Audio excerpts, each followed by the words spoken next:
जाते रहे हैं और जाहिर है मेरा ख्याल है कि मुझे नहीं पता आपका कारोबार तो गुल प्लाजा में नहीं, लेकिन हमारा बहैसियत कंज्यूमर वहां बहुत ज्यादा जाना होता रहा है और सीढ़ियों में रेत वाली बाल्टियों के अलावा और कोई निजाम हमने नहीं देखा वहां पर आग बुझाने का। देखिए जी, आप अब्दुल्ला जो बात कह रहे हैं मैं इससे एग्री करता हूं, मैं इससे डिनाई नहीं कर रहा जी, लेकिन मैं ये पूछना चाहता हूं कि इन इदारों की जिम्मेदारी क्या है।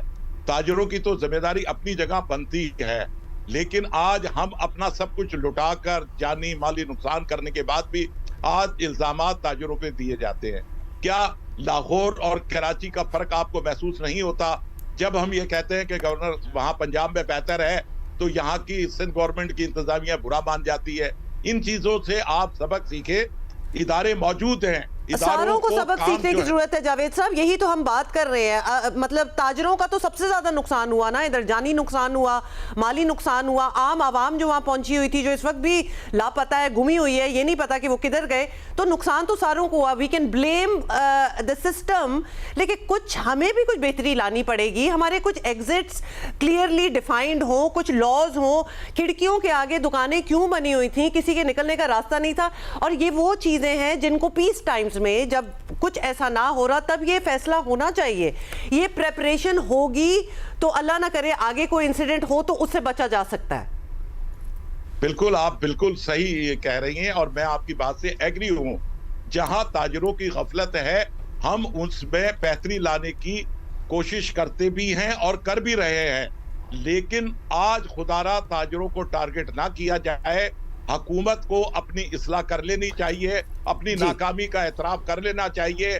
जो कुछ भी हुआ है आज जदीद दौर के अंदर 32-34 घंटे के अंदर भी रेस्क्यू का काम मुकम्मल नहीं हो सका, तो मुझे बताएं इसमें क्या ताजरों का कसूर है? किसी का कसूर नहीं है। अच्छा, मुझे चंद बुनियादी सवालों के जवाब चाहिए सर, किसी को टारगेट नहीं कर रहा। आपको पता है बाय प्लान ये जो बेसमेंट है गुल प्लाजा की, ये बाय प्लान पार्किंग थी। 1200 दुकानों से अगर 5000 रुपए महीना मेंटेनेंस, इतनी तो ली जाती होगी ना, या आपके इल्म में है कोई कितनी रकम ली जाती थी? 5000 रुपए महीना अगर मेंटेनेंस ली जाती थी तो महीने के 60 लाख रुपए बनते हैं। महीने के 60 लाख रुपए कहां लग रहे थे इस प्लाजा पे? अगर मतलब इसमें तो 3 दफा फायर सिस्टम्स नस्ब हो सकते थे इस मार्केट में, अगर हर दुकानदार महीने के 5000 रुपए दे रहा है और 60 लाख रुपए महीने के इकट्ठे हो रहे हैं इस एक प्लाजा में। तो ये अब्दुल्ला साहब आपने जो फिगर जो बताई वे फिगर से एग्री हो, लेकिन आप मेंटेनेंस के नाम पे जो पैसा आ रहा था उसके अंदर उन्हें इलेक्ट्रिसिटी जो जनरेटर स्टैंड बाई होते हैं उनकी डीजल की कीमत भी होती है, वहां चौकीदारी निजाम भी है, उनकी छोटी मोटी मेंटेनेंस भी है। ये नहीं है वो किसी ताजिर की पॉकेट पे ये पैसा जा रहा था। ये सिर्फ ये ट्रेड यूनियन बनाने का मकसद ये होता है अपने लोगों को फैसिलिटेट किया जाए। ये बात जो आप जो कह रहे हैं, फैसिलिटेशन की जावेद साहब अगर आप बात कर रहे हैं, सॉरी टाइम कम है और बहुत से सवाल आपसे करने हैं। आप बताएं कि गुल प्लाजा में कितनी दुकानों की इजाजत थी और कितनी एक्चुअली दुकानें थी? देखिए जी, इजाजत देखिए जी, ये जो आपने बताया जो बेसमेंट पार्किंग का था, बिल्कुल उसके बाद इसको भी यहाँ शॉप बना दी गई हैं और उसके बाद यहाँ इस वक्त जो हमारे पास जो फिगर है वो 1200 शॉप जो है वो इसमें मौजूद थी। और इसके अंदर जब इसमें ये बेसमेंट और ग्राउंड +1 की थी, इसके बाद इसमें तोसी होती गई और उसके बाद ये तमाम लीगल तरीके से तोसी हुई है, कोई अनलीगल तरीके से ये तोसी नहीं हुई। लेकिन उन इदारों का भी काम था, दुकानों की तोसी होती चली जा रही थी तो इंतजामात की नहीं हो रही थी कि in case of an emergency building तोसी हुई है तो दुकानें मजीद बढ़ी है ना। ऐसे तो मुमकिन नहीं था कि हवा में जो है वो शॉप बना दी जाती। साहब मुझे ना वैसे अभी तक नहीं समझ आया कि अगर मतलब महीने के मैं दर्जनों चौकीदार भी रख लूं और कितनी मतलब रोजाना की लोड शेडिंग की भी हो बात, तब भी 60 लाख रुपए महीना जो है, क्योंकि वहां पे आपके पास गुल प्लाजा में लिटरली एक ऐसा पब्लिक बाथरूम नहीं था, क्योंकि खवातीन बहुत बड़ी तादाद में जाती हैं जहां खवातीन बच्चे वॉशरूम के लिए जा सकें। ये 60 लाख रुपए मेंटेनेंस तो जमा हो रही है, लेकिन 2 बाथरूम नहीं बन सके थे इस प्लाजा में। देखिए जी, बाथरूम भी मौजूद थे, लेकिन अब मैं ये तो नहीं कह सकता कि वो जदीद किस्म के बाथरूम थे। वहां मस्जिद भी बहुत बड़ी है, तो पैसे तो कम नहीं थे ना सर, 60 लाख रुपए बहुत होते हैं। हम तो सिर्फ ये सोच रहे हैं कि इतने जो बात कह रहा हूँ, आज डीजल के रेट कितने हैं जो 10-10 घंटे 8-8 घंटे वहां लाइट नहीं होती, वो क्या पानी से ये जनरेटर चलते हैं? ऐसे नहीं हो सकता कि एक बात को हम ये कहते हैं कि यार यहाँ से 60 लाख रुपए जो है पर मंथ वसूल किए जाते थे और यहाँ रुपया भी खर्च नहीं होता था। ये पैसा उन्हीं की अमानत है, उन्हीं दुकानदारों की, और उन्हीं पे ये खर्च होना है, न किसी की जाती पॉकेट पे जाना है। ये गवर्नमेंट इदारे नहीं है जहाँ करप्शन हो जाए, ये प्राइवेट इदारे हैं। प्राइवेट पे एक एक पैसे का आपको हिसाब देना पड़ता है। ऐसे अच्छा जावेद साहब, अभी आपके पास क्या फिगर सामने आया है? जाहिर है अरबों का नुकसान तो हुआ है, हुकूमत कह रही है हम कॉम्पनसेट भी करेंगे, लेकिन आप लोगों के मुताबिक जाहिर है आप एक दूसरे से क्लोज नेटेड हैं, राब्ते में हैं, कितने लोग लापता हैं अभी भी ताजिर कम्युनिटी के? देखिए जी, हमारे पास जो फिगर मौजूद है वो 60 से 80 अफराद मिसिंग पर्सन में आ रहे हैं, और आज जो सुबह और रात में जो कुछ डेड बॉडी रिकवर हुई है, और उससे जाकर अब ये 11 तक की तादाद हो गई है। अब कूलिंग का जो सिस्टम है वो मैं समझता हूँ कि वो पूरा हो चुका है। अब रेस्क्यू देखना है कि वहां से मजीद, अल्लाह करे, अल्लाह ताला से आप और हम सब लोग दुआ करते हैं कोई ऐसा मौजज़ा हो कि वो लोग जो मिसिंग पर्सन है वो जिंदा हो और खैर आफियत से हो, लेकिन वहां कोई ऐसी चीज नजर नहीं।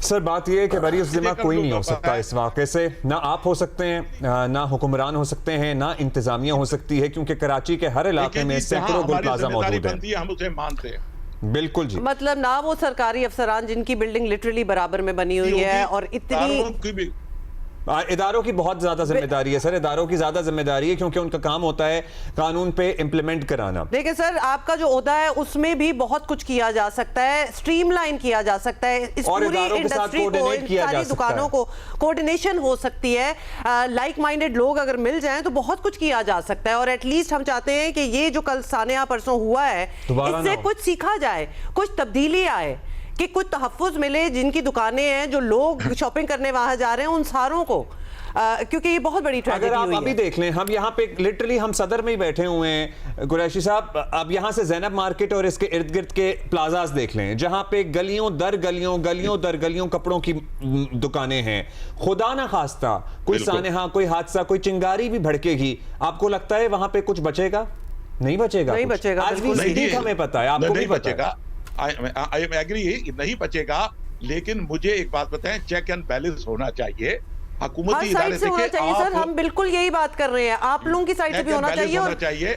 आप देखिए, आज ये जो इदारे हैं, आप कोई भी वायलेशन करते हैं वो इदारा अलर्ट हो जाता है, लेकिन यह बदकिस्मती ये है, ये इदारे अलर्ट नहीं है, ये घर बैठे ये आवाम और ताजिरों के पैसे से जो तनख्वाह ले रहे हैं वो अपनी अयाशी पे खर्च कर रहे हैं। इन्हें उनसे आवाम से इन्हें कोई हमदर्दी नहीं है।